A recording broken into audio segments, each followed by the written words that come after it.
Welcome, everyone.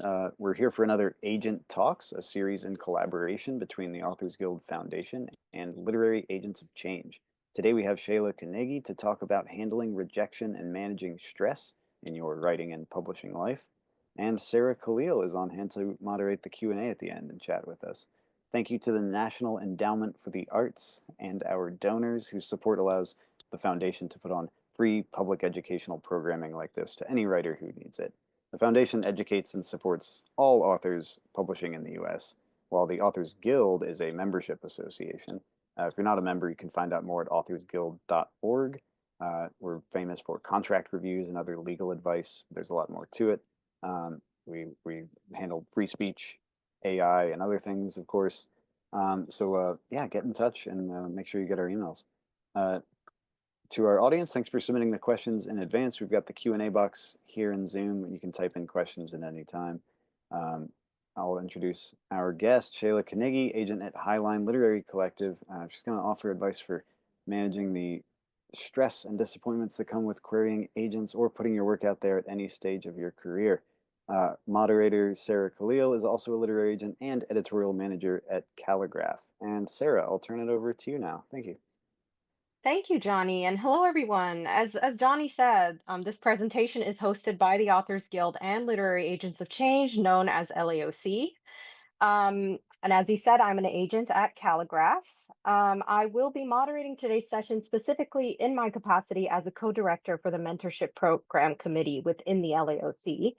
The mentorship is a one-year program that seeks to increase retention and promotion of people in the business from historically underrepresented groups, particularly people of color. This is one of the opportunities that we offer within the mentoring program, and we're thrilled to see such a wonderful turnout for a member of our cohort, Sheyla Knigge, as she leads this presentation. As Johnny mentioned, the hour will conclude with a Q&A session and with a selection of pre-submitted and typed-in questions. Sheyla, you can take it away. Hello, as everyone has said, my name is Sheyla Knigge. I'm a literary agent at Highline Literary Collective. I have been a member of the LAOC's mentorship program since the fall of this year, but I have been a literary agent myself for the last 2 years this July, actually. So thank you for coming to my presentation. Let me just, please bear with me as I set up the screen sharing, because as many times as I do it myself, I still manage to mess it up in some capacity. So let's get started. That's not the right slide. Okay, so this is treating publishing like Tinder, getting caught up in the minutia of publishing, or rather not getting caught up in the minutia of publishing. So like I said, my name is Sheyla Knigge, and thank you for being here. Let's get started. So you want to be a traditionally published author. For most of you here, I assume that the end game is a career in traditional publishing. Let me start off by saying congratulations for finishing your story and wanting to bring it to the masses. But what does that look like for you? Well, for most, it starts with the query. So let's start there.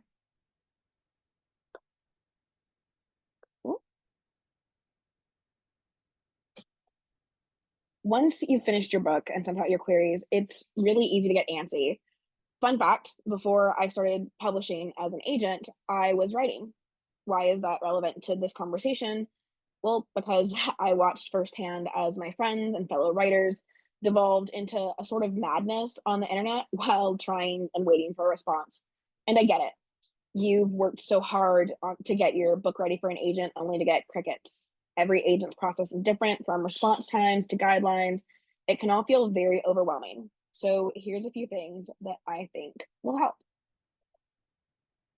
First of all, you're going to write.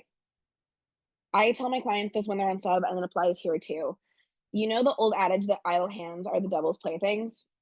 I'm convinced that that was created to encapsulate publishing. I say that because once an author sends their query off, it's no longer in their hands, so to speak, and that can be really nerve-wracking. The idea that this thing that you've worked so hard and so long on no longer being within your realm of control, so to speak, is a hard thing to deal with. Focusing on the next project rather than the prospect of the one that you're querying being the one can really help quiet an anxious mind. I mean, in context of dating, would you focus on your lack of responses in the dating pool, or would you focus on the person who's waiting to take you on Next, you're gonna thank you. Next, you're gonna want to find a support system. I think that having a cohort of fellow writers or writing buddies is imperative to anyone in this industry. It's a very lonely profession at times, and having people alongside you that understand exactly what it is that you're going through can be more beneficial to you than you can ever imagine. I listened to a podcast recently where they said that a lot of authors don't continue on past that first year, and a lot of that is due to a lack of support, not just from publishing as a whole, but in your community. So making a community is going to be a fantastic place to start. Thirdly, and I mean this with all the love in the world for the internet, get off of it. At least for a little while. And I don't mean forever, but because more and more publishers are asking their authors to have at least some sort of online presence, I'm going to use another time worn saying here. You've heard that comparison is the thief of joy. Yes. Okay, that applies here for a myriad of reasons. While I get into it shortly, if you're constantly online looking at your friends, enemies, or other random people on the internet getting representation, you're going to get caught up in the idea of why not me? And do you think that it helps you in the long run? No, it absolutely does not.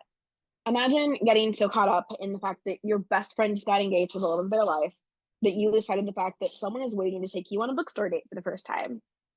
You have to keep your eyes on your own paper here, both metaphorically and literally.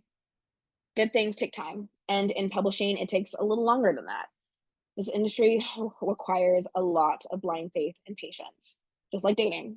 So block out the noise, mute the alerts, and focus on your own path, okay? The internet can make or break you. Now, I don't say this to discourage or scare you. So again, just bear with me for a bit. So you've been in the querying trenches for a while, and you're not just antsy, you're frustrated. Why haven't I heard from this agent? Why are people announcing that they signed with them? I sent my query way ahead of them. There are always going to be a plethora of qualms that you're going to have with the industry of publishing, simply because no industry is perfect. However, that doesn't mean that the solution is to vent about it on the internet. Some of you might remember a little while ago that I mentioned that you need a group of supportive publishing or publishing adjacent people to kind of keep you sane through this process. That applies here as well. It's sort of like when you're waiting on a message from someone that you had a really, really good time with, and your friend is trying to keep you from crashing out. Today, I am that friend. I've seen so many promising writers destroy their own careers before they could truly begin, simply because they let their fingers do the talking, and one too many publishing professionals decided they didn't want to be associated with them because of it. And I don't want that to apply to any of y'all. That said, save it for the group chat. In the time of the digital age, a good group chat can quite literally save you from yourself. As I mentioned, in the past few years, you've probably seen authors complain about publishers, agents, or even other authors on the internet, or if nothing else, you've heard about it from a friend. I want to start off by saying that I am by no means saying that you should censor yourself. What I am saying is that you want this to be your career. Yeah. So, what would you feel comfortable with your future employer seeing?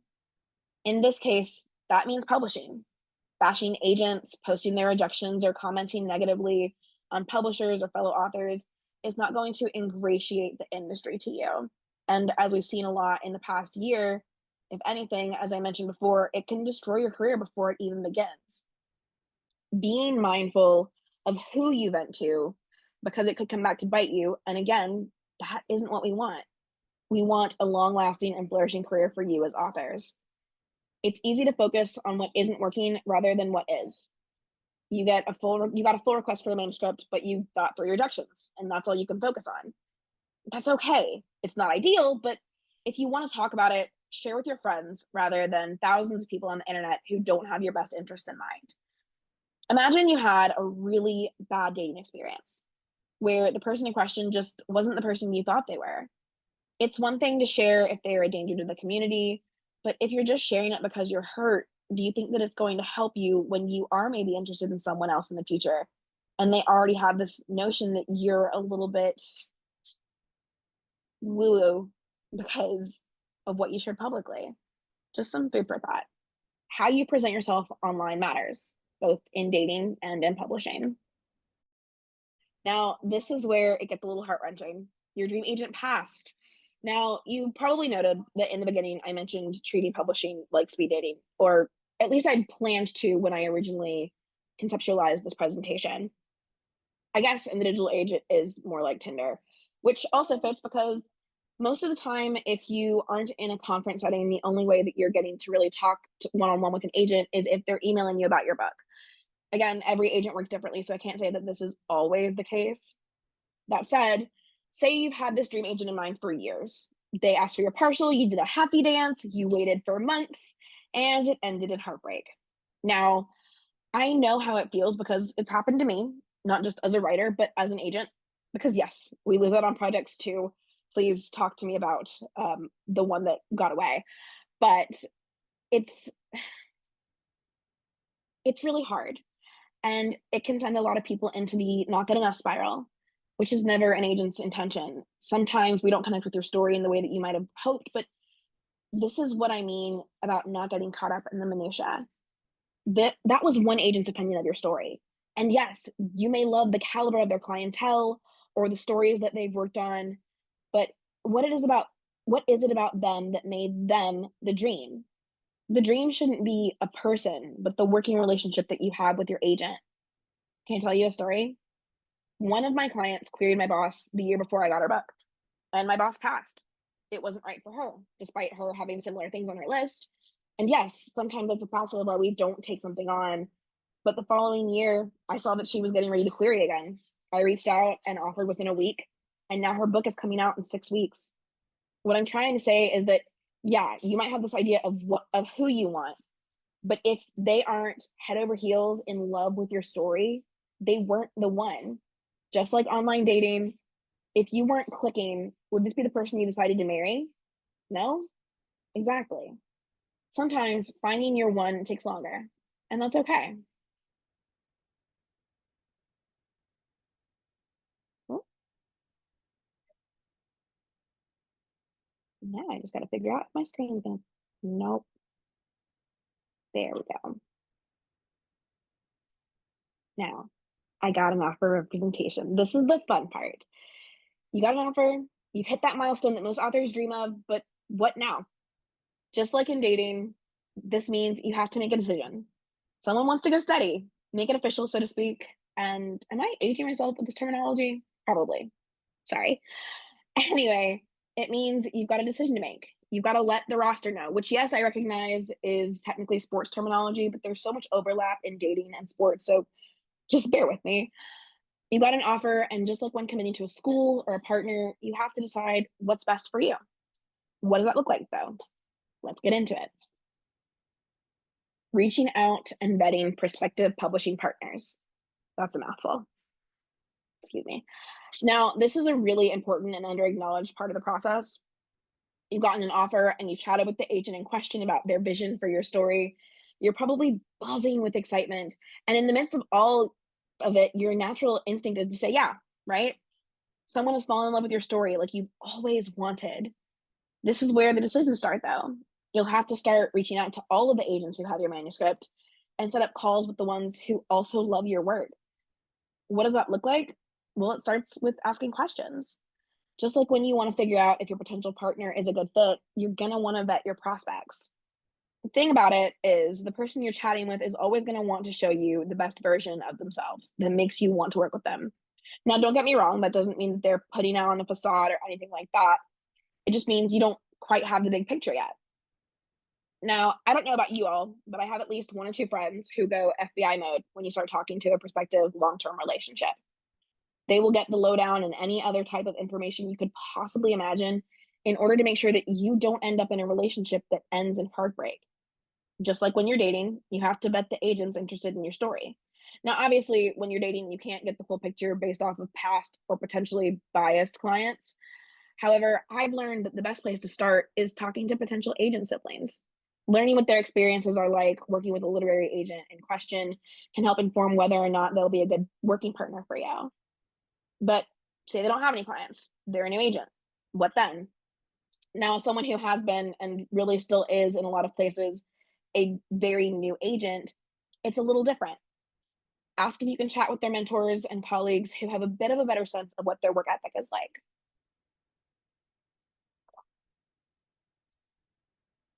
Things to consider before you make your final decision. Something I've learned in my short time as an agent that it's tempting to go the route of name recognition. But at the end of the day, when it comes to a partnership, any type of partnership, figuring out what you really want means looking at all the things you've learned.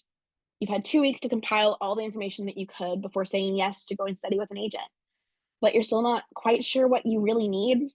Consider these 3 things. What kind of support does this agent have?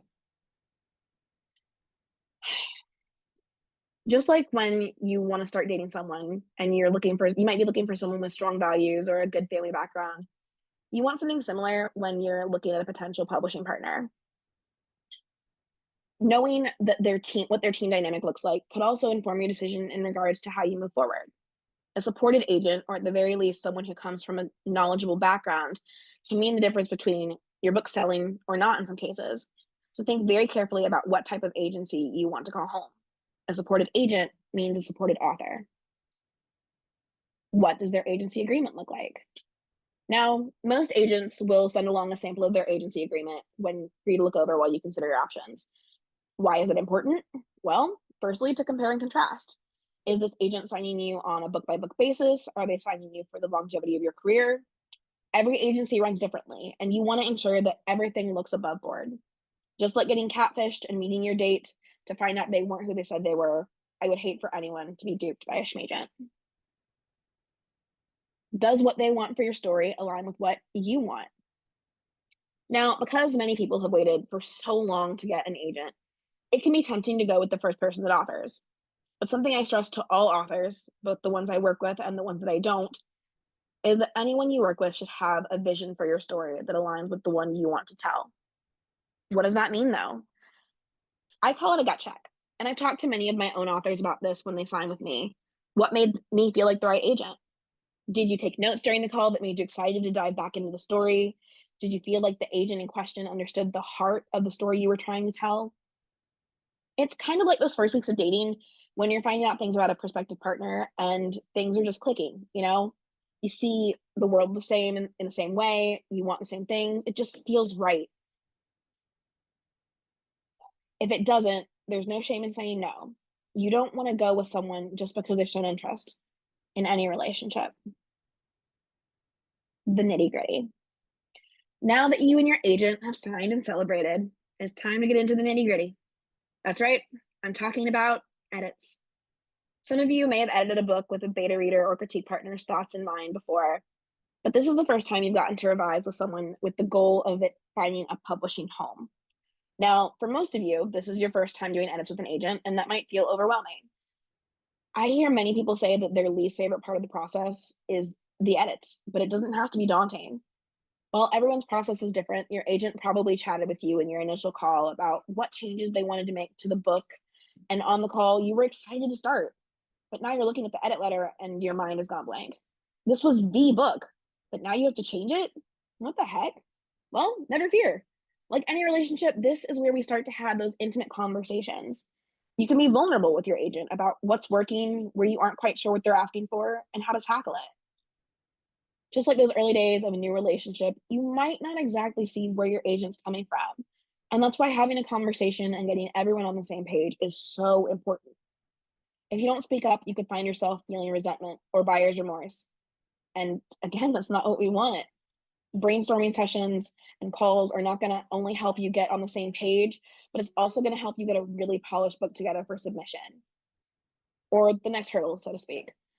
Not only will this help strengthen your relationship with your agent, but it will also help build that trust in your publishing partner. Going on submission. Now that you and your agent have had the chance to revise and make your book truly shine, it's time to send it out. Now, this is my favorite part of the process because now a broader audience is getting the chance to familiarize themselves with your work. But it also means it's a new opportunity for judgment.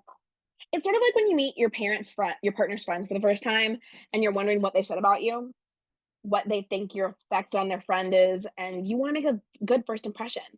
But that's really not really you who's making the first impression. They're basing what they think about you solely on how you've been pitched to them by your partner. It's nerve-wracking to not be in control of something you've poured so much care into.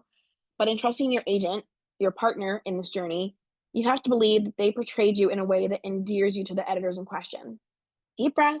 You've got this. Because the submission process can span from weeks to even months in some cases, I'm going to give you some advice on how to handle this part of the process. Celebrate the small stuff. Now, obviously, we've already discussed that working on the next project helps quiet a hurried mind in the midst of publishing madness. But how else do you distract yourself from the arduous wait? It might sound a bit odd, but I think the first thing you should do is celebrate.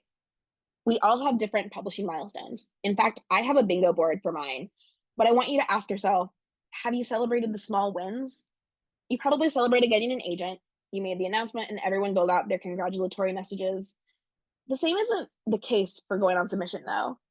A lot of agents will recommend not announcing that you're on submission so as not to date your project, so to speak. It's kind of like when you're in the throes of a new relationship and you want to keep it to yourself so you can just be the two of you in this little blissful bubble. You haven't hard launched anything yet. You don't want to rock the boat, but you spent so long in this story, in this world that you've created, and you're kind of feeling like a chicken with their head cut off now.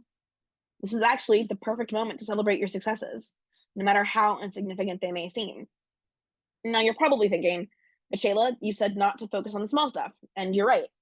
I don't want you to get caught up in the minutia of this industry. However, I do want you to take the time to acknowledge what you've accomplished. As I mentioned before, publishing can be a very solitary industry for many writers. And because of this and the continuous hurry up and wait of it all, we lose sight of just how much we've achieved as we rush toward that next milestone. Just like celebrating a 1 month anniversary, I want you to take a moment and bask in the fact that your love for storytelling has already gotten you this far. Step away from the keyboard. Now that you've taken the time to celebrate your accomplishments, I want you to step away from the keyboard. And I don't mean like when I told you to get off social media. No, I mean you need to step away from your writing. Again, this is one of those not forever things. This simply is a time to give your brain a break so it doesn't turn into soup. Many writers, my own authors included, tend to want to rush into the next thing, like when a relationship doesn't work out and you're on the rebound. But doing so can actually mean that you find yourself frustrated with the work that you're putting out on the page because you're so focused on the one that came before it. For now, just think of the book that's on submission as a long distance partner, so to speak. You love one another, but you have to take a break while you see other people. And while you might flirt with some new dialogue or an M dash here and there, that story remains at the forefront of your mind. Rather than trying to craft the next great story, might I suggest stepping away from the keyboard entirely? Something that I believe is very important to artists is having a creative outlet that isn't wrapped up in capitalism. And what I mean by that is that it's very easy to fall out of love with writing when your focus is on what it's going to be to the greater world. If your creative juices are firing, but nothing is landing, I always take that as a sign to try a new creative outlet.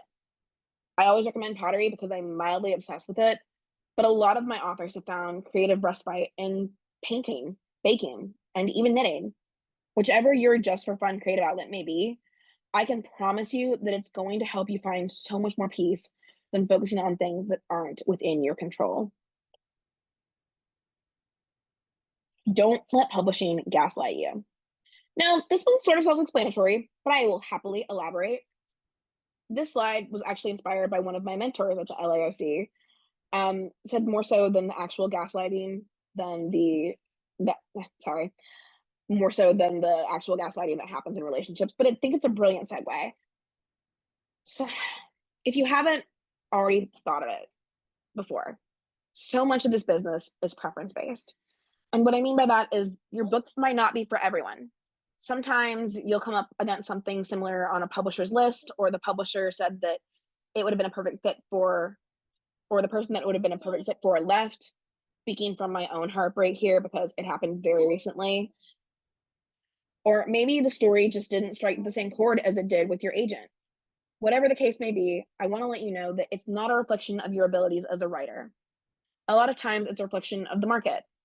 I like to treat those no's as not right nows because so much of the industry is based off personal taste. There might not be an editor who shares the vision and passion for your story that you and your agent do.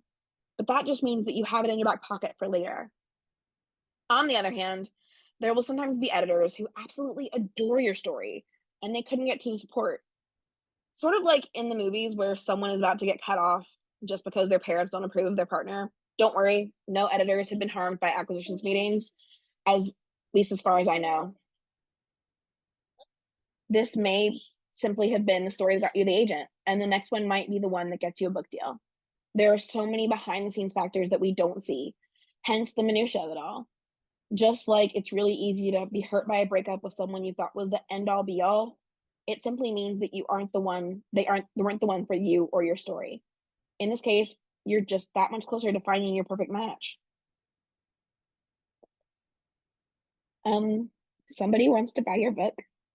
Screaming, crying, throwing up. This is the range of emotions that comes to cycle through most authors when they discover that someone has made an offer on their book for the first time. Much like with that initial offer of representation, you want to immediately say yes because this is what you've been working for. This is what I like to think of as getting engaged. You put in so much work, in many cases years. You've found someone who loves and wants to champion the story, your heart on page. Many authors find themselves researching the offering editor, the works they've produced, and the authors that they've worked with. This is all very similar to sussing out an agent, but only this time there's dowry involved. I mean, an advance. Obviously, money will come into play, but many times when considering which publisher to go with, many authors consider the long term of it all. Can they see their future stories at the same publisher, the same imprint? Does this editor have a vision that aligns with what you want for your own story? See, I told you it was a lot like finding an agent. Once you've had those initial calls and gotten a feel for who might be a good fit, it's up to your agent to accept on your behalf. Sometimes there will be additional interest, which can then lead to an auction, but these are all things that you and your agent will discuss when the time comes. The most important part is that when it comes to saying, I take the publisher to be my legally binding book producer, you feel like you had all the information and you're excited to get to work on this world again with your new editor. Ambiguous publishing posts. You did it! You got the agent, you got the publishing deal, and now you get to wait. Wait, what? Now, as a person who deplores waiting to announce is one of the hardest things for me. I want to yell about this awesome book I just sold, and my authors do too. Now, this is the part of publishing that feels like settling into those early years of marriage. If you didn't know, a lot of people advise against announcing a pregnancy until you're 12 weeks, lest it not work out. Publishing is sort of similar, but because you have a deal memo, you know your book will be published. You just don't know when you can talk about it. Much like pregnancy, you have to wait to announce, but only because contracts have to be checked and double checked by your agent and their team. Now, I will note this isn't always the case. Many agencies have boilerplate agreements with each publisher, but if your agency hasn't done a deal with a particular publisher, you may find it can take a little bit longer than you might like. Many of my friends and a few of my authors have found themselves waiting 6 months or more to announce their book deal, all because little details had to be worked out on the back end. In the grand scheme of publishing, this will be one of your shorter waits, but it's no less special because of it. Post your ambiguous publishing post if you must. Build that excitement and remember that you just ticked off another publishing milestone, even if no one else knows it yet. Announcing and what comes next. Now that the I's are dotted and the T's are crossed, you've announced your book deal and you're feeling like you don't know what to do with yourself. Most books take on average 2 years to get to publication from the time they're bought. That's not 2 years of edits, though. I mean, not just edits, they're a big part of it, but that's not my area of expertise, and thus not my tale to tell. No, the time between announcing and publication is fraught with a bit of anxiety for authors. Many will join debut group chats, reach out to their friends who have done this before, much like an expectant parent would look for answers with their peers. However, just as every pregnancy is different, no two publishers work exactly the same. It's kind of like navigating your marriage in comparison to your friends. You remember when I mentioned earlier that you should keep your eyes on your own page? Having insight from others is great, and creating community is something that I highly recommend for all authors. But assuming that your publishing journey will be like anyone else's can lead to more frustration than hope in some cases. I think it's also a great opportunity when you're feeling overwhelmed to check in with your agent. They're still there in your corner. You just have to reach out. While I don't suggest utilizing your agent like a therapist, I do recommend going to them when you need counsel.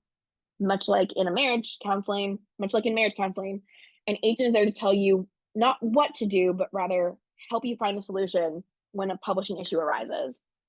You have a whole team behind you fighting for your story, and it's important to remember that when things feel overwhelming.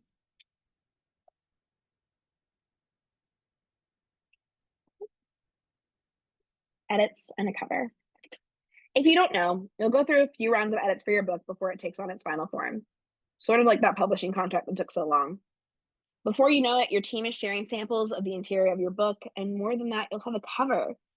This is another place where every publisher is different. Some will hire out an illustrator for covers, others will choose to use someone in-house for their art from their own art department. This is one of those few times that all those small details matter. This book will be used for marketing, but it's also a reflection of your story. Unlike with edits, you don't get a ton of chances to tweak your cover. So you'll want to be clear, very clear, when voicing your thoughts and feelings. No one wants to get stuck with a cover they wouldn't be proud to share online. And sometimes that happens simply because you may not have wished to rock the boat, and the team thought that your "it looks great" was permission to run with it, when what you meant was "it looks great, but." Sometimes these messages really do send themselves. I know they say not to judge a book by its cover, but that's easier said than done. I myself am a sucker for a pretty cover. Just ask my Fairy Loot subscription. Just like when you're choosing what you'll wear on your big day, having distinct and pointed thoughts on what your book will wear is just as important. Be clear and concise so that the world can find your book and fall in love with the cover as well as the story within. The final stretch. It probably sounds dramatic to think of the 6 months before publication as the final stretch. After all, if we're comparing this to just saving a life, that would mean you're only 3 months. But think of it like you're an elephant and it doesn't feel as crazy. The final 6 months before publication are when a lot of things start ramping up. You've turned in your book and now it's in its final iteration for early readers. You're getting to see reviews roll in and getting tagged on social media with people raving about your book, at least in most cases. That's why this next slide is so important. Get off of Goodreads. Much like becoming a parent, everyone has an opinion when it comes to your stories. After all, what are these stories if not our babies? Sometimes that means you're getting lovely messages about how much your story meant to someone. And other times it means that people who in most cases are not the target audience for your story are leaving not so nice commentary about it. Now, similarly to when I said you need to get off the internet for certain parts of your early publishing journey, it is that much more important in this particular juncture. Now, you'll also remember when I said not to let publishing gaslight you. Do not let a few people on the internet's opinion of your book make you feel like your book is not this beautiful thing that got you to this point. Just like those agents and editors who didn't get the story you were telling, the same will be true of readers. Your story is not for everyone, but if you're proud of the product going out into the world, that's all that matters. Get off Goodreads. Ignore the negative comments because I know how tempting it can be to engage, and continue writing stories that you are in love with. Holding your book for the first time.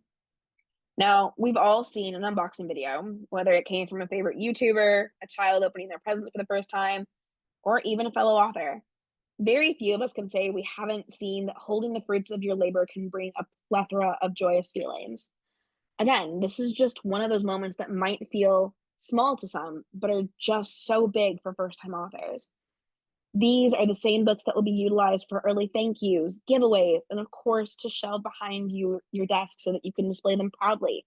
It's one of my favorite things to do is pull an author's debut out and show it to an editor on a call. It's like an announcement that in the sense that this makes it feel real. Many debut authors, despite having a deal and having edited and worked on this book, have a hard time conceptualizing that their story is a real book until the moment they hold their arcs. In the same way that some may joke a man doesn't truly become a father until he holds his baby for the first time, holding those books for the first time is the first time that it truly sinks in. You're going to be a published author. Marketing and publicity. Now you're 6 months out and you're probably wondering, how do I promote this book? Again, this is one of those things that will look different from publisher to publisher. And the best place to start is with a call into your editor and agent. While your agent will have a little less to do with the publicity and marketing plan because this is a team effort, We want to ensure that we are all on the same page. Some teams have plans ready 6 months pre-pub. Other times it's a shorter timeline, and that can make people antsy. When you're starting to feel that anxiety, chatting with your team and about low cost things you can do, like reaching out to local bookstores about pre-order collaboration or your local library to talk about doing events. These little things not only move the needle, but they engage your local community, which can really help newer authors in their debut season. A lot of bigger things, like organizing events outside of your city, are more of the things that your publisher will handle. But even if you can't make everything happen, keeping everyone abreast of your big hopes and dreams for what you'd like to see for your book makes it that much easier to work collaboratively. You just have to speak up for your story. Publication day!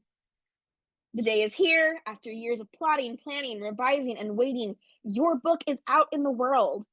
You get to see readers find your book in stores, gush about how excited they are. You get to gush about how excited you are. You've put so much love and work into this that it's truly like you brought new life into the world. And you have. You have birthed not only a new world for readers to fall into, but characters for them to fall in love with, simply because you never stopped trying. You believed that your story mattered, so much so that you fought to see it enter the great wide world of publishing. And that is no small feat. Now you've published the book. What comes next? It's easy to think that your job is done once your book comes out. And if you only wanted to publish the one book, then congratulations, you're done. However, if you still want this to be your career, like we talked about in the beginning, it means doing this all over again, and at least most of it. You'll still have to write pitches for your agent and editor so they can bring that next book of yours to market. You'll find yourself doing a lot of promo post-pub. A lot of authors say that they spend the 3 months after publication promoting it more than they did 3 months prior. It's like that relationship you started oh so long ago on Tinder. Like all good things, you have to continue to work on it in order to make it last. With each book, your craft will improve, your audience will grow, and hopefully you will get to publish more books. All because you learned not to sweat the small stuff and let your stories work for you rather than the ones that didn't get it. So to recap, publishing has a lot of tiny details that it's really easy to get caught up in. Find your community, block out what doesn't serve you, and keep creating stories that you love. If you find yourself fretting, feeling overwhelmed, or anxious, your publishing team is there to assuage any book-related worries that you may have. If they can't, that's why you have the community I keep mentioning. The internet can help or hinder you. It's all in how you use it. Don't let the instinct to respond with how you feel hurt your chances at a long-lived publishing career. As Eleanor Roosevelt once said, no one can make you feel inferior without your consent. Anyone who tries to isn't who the magic of your story was intended for, and that's okay. As long as you believe in what you're building, just like in any relationship, all that matters at the end of the day is how you feel about the story you've put into the world. And if you're in love with it, why should someone else's opinion matter at the end of the day? And now we have time for questions, and I will stop sharing my screen. So we have a selection here of questions that were sent in before, and then I'll also try to incorporate some of the ones that we got over the course of your presentation. The Okay. first one that I have here is how to read the line between the lines of a reason for rejection. So it's kind of going to vary from agent to agent.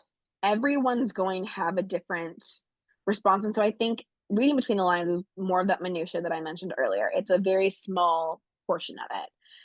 So when you start thinking of, oh, well, they said if I change this, they'll consider it.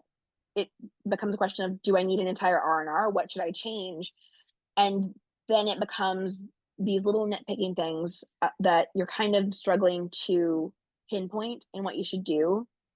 I think understanding that you have a clear vision of where you want your story to go and what you want it to be is going to be more helpful than trying to read between those lines. That makes sense. Yeah. The next question we have here is, what should you do if you're only getting form rejections? If you're only getting form rejection, it doesn't mean that your story isn't good. It just means that that agent might not have time. They might not have the bandwidth to really process your story in the way that you want to. I know I have colleagues who have 3,000 queries to go through.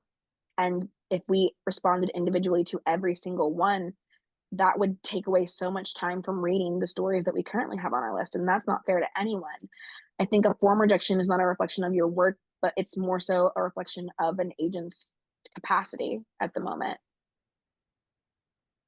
Great. Next question. How do you know, or how is it possible to know if the problem is quality versus whether there's actually a market for the book? I think it starts with your comp titles. If you're thinking about the marketability of your book and you're trying to find comp titles, if you don't see something that's within the last 5 years, then it might be a market issue. If it's the quality, it becomes a question of, do you have beta readers, and not just people who love to hype your work, but people who actually understand what the market looks like and what that means for your story, and if your story can really stand out in the current landscape. Mm. Um, Next question is, when do you know to give up on a manuscript?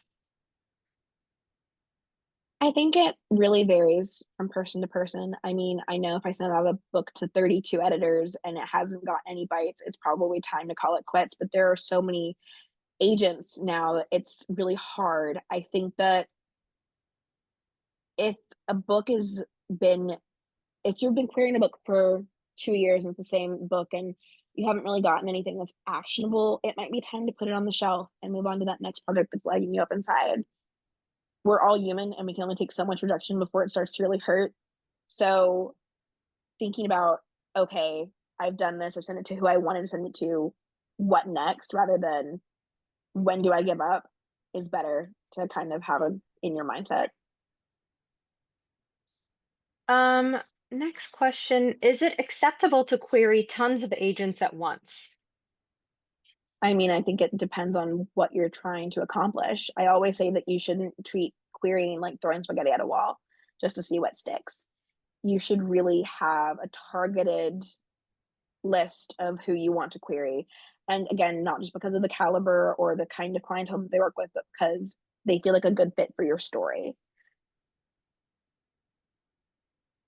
And then the last of these questions that I guess were asked by several of our attendees, what advice do you have for staying mentally healthy while juggling querying, platform building, and everything else? Do you have any particular exercises, routines, or rituals to try? I think getting social media off of your phone is going to be helpful if you're trying to build your platform. Batch content is something that I always recommend, not just to my authors, but even myself. I post a lot of stuff online, from my clients' books to personal stuff, and a lot of it's stuff that I have photographed over time and then scheduled out. Um, I think it's really easy to get caught up in the idea of having to do all of these things. And so, something that I ask all of my authors, if social media is something that's going to make or break their career, is how comfortable do you feel being online? What does that look like for you?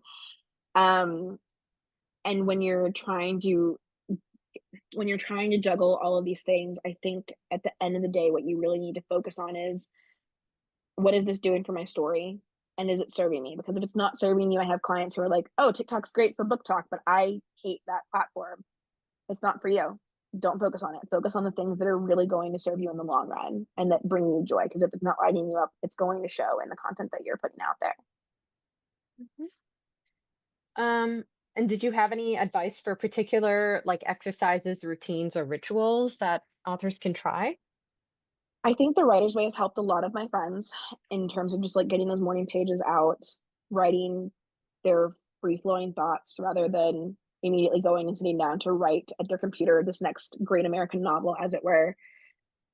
I also recommend a practice that's not wrapped up in capitalism. So I mentioned it during my presentation, but if you can find some type of artistic outlet that kind of gets your juices flowing and refills that creative well, and you're not focused on what this will be for someone else and what it is for you instead, that's going to be more beneficial to you in your process than anything.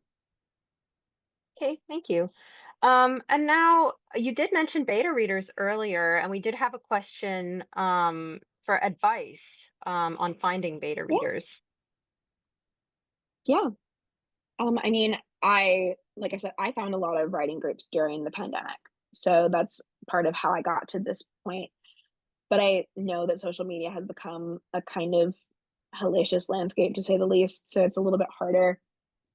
What I would always recommend is finding local writing groups. I know that there are some spread throughout the country, and there are conferences all the time. I was just at two back to back, one in Utah, one in Colorado, and I know that they're spread out across the country. And a lot of them have online options where you can find people who are also writing the same types of stories. And that's really where you start building that community, is finding people that you trust with your story who aren't necessarily in it for anything except the joy of reading. Next question is, should you hire a developmental editor before querying? I don't think it's necessary. We I think when you start querying, you're querying with the idea that you have done all the editing to your story that you possibly can. And editorial hiring someone to edit your story isn't going to mean that your story immediately gets picked up. It just means that it might have a better chance of finding someone who is going to be interested in those pages. But at the end of the day, you are going to have to edit the story with your agent and then again with your editor. So really making sure that it's your editorial vision that's infused in the story more than anyone else's is going to be key. Okay, and a few more questions here about querying because they've come up in the chat. Okay. So somebody asked, any advice for mentoring or mentioning, sorry, serious editor interest in your project when sending queries to agents? For example, would it make sense to mention in the subject line? I don't think I'd put it in the subject line. I would put it somewhere in the query itself. I've seen it mentioned if someone was like, I had interest from an editor after Smooch Pit or some other online event, so that we know who it might be a good fit for when we're sending it out on submission. And then in terms of querying, somebody notes that you mentioned querying a specific list of agents, of course. How does one discover said list of agents? Well, sometimes a great place to start is actually in the backs of our own books. So I, many years ago, was given the suggestion that if you have stories that you love, look at the acknowledgments and see what editors or agents are mentioned, because they might be a good fit for your book. Funnily enough, I was using this practice when I was looking at one of my own books, and it was Claire Legrand's Fury Born. And I was like, oh, my boss worked on that. So it was indicative of the fact that we have similar taste in stories. And I think that it's a low cost way to find those agents that are going to be a good fit for your story. Yeah, I agree. Like when you're querying, it's always a good idea it kind of causes our ears to perk up when we see an author mention something that we might have like worked on or something like that. Yeah. Um, and more questions about querying here. If an agent likes my pitch and requests a full manuscript, how long should I wait before reaching out if I haven't heard back? I think the general rule of thumb is 12 weeks. I know myself, I have queries that are over 9 months old in my inbox. And is that a great timeline? No, but everyone's timeline is so different. And you'd never know if someone has gotten hit with illness or a family emergency, or even the idea of client manuscripts coming in. I think I have 6 client manuscripts coming in July. And I know I'm supposed to reopen the queries in August. Will I reopen the queries in August? I don't know. But I want to be mindful of what's already on my list, so that there are multiple factors that go into the idea of it. I think messaging and being like, hi, could you give me an update is great. It doesn't help if you're emailing the admin necessarily. But I think being able to like reach out to the agent, even if they don't respond, it's going to niggle at their brain that, hey, I should probably touch base. Yeah, and on that note, are there genres that you find are difficult to sift through queries for or that are harder to sell to publishers? Should it matter to an aspiring writer? I think that I mean, everyone's gonna have a hard time with something that they're not familiar with. So, like for me, I don't do sci-fi because I like to tell people if I have to understand the science fiction or the science behind it, I'm not your right advocate. I think when you are querying and your book is in a certain genre or a certain area, making sure that the agent that you're querying has at least some knowledge of that kind of arena is going to be very important, because if they don't, they're probably not going to know who to send your book out to unless they have a really supportive team and they're sharing those types of resources. Okay, and one more about querying agents here. If an agent rejects you for a specific reason and you fix the problem, is it okay to query them again? I think it varies from agent to agent. If they've said they'd be happy to see it again, if you change X, Y, and Z, then yeah, I think it's important to be able to say, hi, I did change these things that you mentioned. But not everyone is like that. Everyone's process is different. So just be mindful of that when you get that rejection letter. And if they've said, send me more or not. Okay, and someone here in the chat also asked, and I think this will be the last one on sort of querying agents. While waiting for a response to your queries, will it be better to write a different novel or start writing the sequel? And then the person notes, I was told that just in case your manuscript is rejected, it's better to skip writing the sequel. Yeah, I am someone who, when I see that this is the first book in a series or first book in a trilogy, I'm a little bit more hesitant to take it on, primarily because I was talking to an editor last year who said that even though their publisher publishes most of the series out there, they're taking on less and less. And I don't ever want to make the promise that I can sell an entire series because it's hard enough to sell one book. I would say it's more important to work on something separate. If you have a pitch for book two, fantastic. I know I send it out to editors when I have that from my authors, but I think focusing on that next big thing for you as opposed to staying in that same world is going to be important. Hmm. Um, and we have a question, how to move forward if your agent can't sell your book or it starts to feel like you aren't a good match for each other? I think it becomes a conversation of what's working and what's not in terms of your creative process. I myself set up calls every 6 months with my authors to say, hi, what's working, what's not working in terms of communication, what can we do better?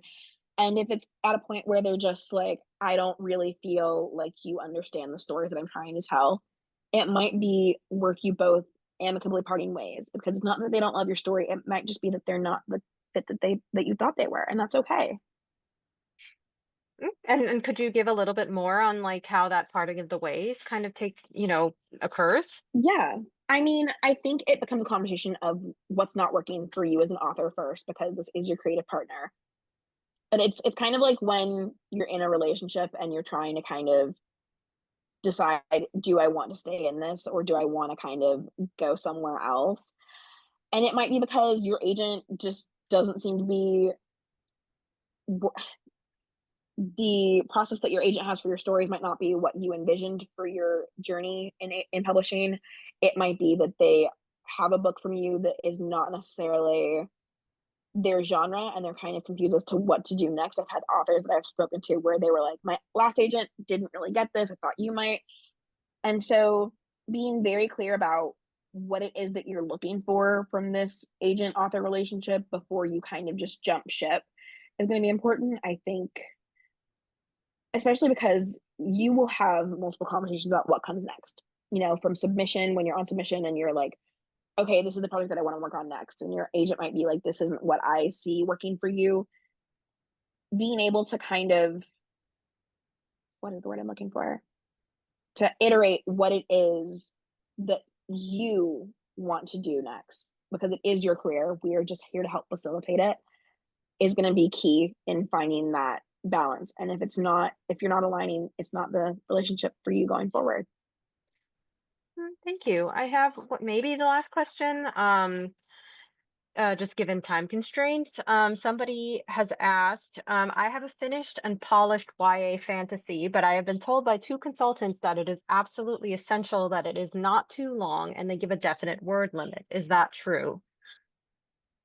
I mean, if they're both saying the same word limit, then you might want to take heed of it. I know a lot of editors that I've spoken to don't want fantasy that's over 120,000, but it varies from person to person. I have some people who are like, I'll read something that's 180,000 words, but that will also mean that you have to edit something that's 180,000 words and you have to really be in love with the story and find someone who's in love with your story for that to work. So kind of being mindful of what you feel is too long and what you feel like is absolutely necessary to your book, I would think is more important than the word count. That makes sense. Okay. I'm not sure if we have more time. Oh, here's Johnny. Yeah, we're about at the hour. Yeah, it's interesting about the word counts. I've heard paper costs, reader tastes. There's all sorts of reasons why that's something that's kind of getting clamped down. Um, I was gonna say, because people were wondering about Query Manager and finding agents like that. Uh, that Publishers Marketplace is a paid subscription that a lot of people find valuable, even if you just have it for a month or two. You can look at deals, so you can find all sorts of books, as opposed to actually having to look at the acknowledgments page. Um, and you can find who reps the most books in a certain genre, and things like that. You can search a lot of ways. Yeah, but Sheyla, thank you so much for this. This is a great talk. Thank Thank you for you. injecting some humor and everything, keeping it light. I love that. Sarah Khalil, thank you so much for moderating, and thanks to Literary Agents of Change. We've got another one of these tomorrow, like at 4 p.m. Eastern tomorrow. Sarah Pages and Paula Wyman will be talking about subsidiary rights, like foreign translation and film rights, merchandise, all of that kind of stuff. So that's what the Authors Guild audience loves to hear about, is all the contractual stuff too. All right, well, with that, yeah, thanks, and good luck, everybody, and feel free to get in touch with the Authors Guild. Be sure to check out the manuscript wish lists for Sheyla or any other agent you're ever considering. Thank you. Thank you, All right, Johnny. thanks. Take care. Have a good day.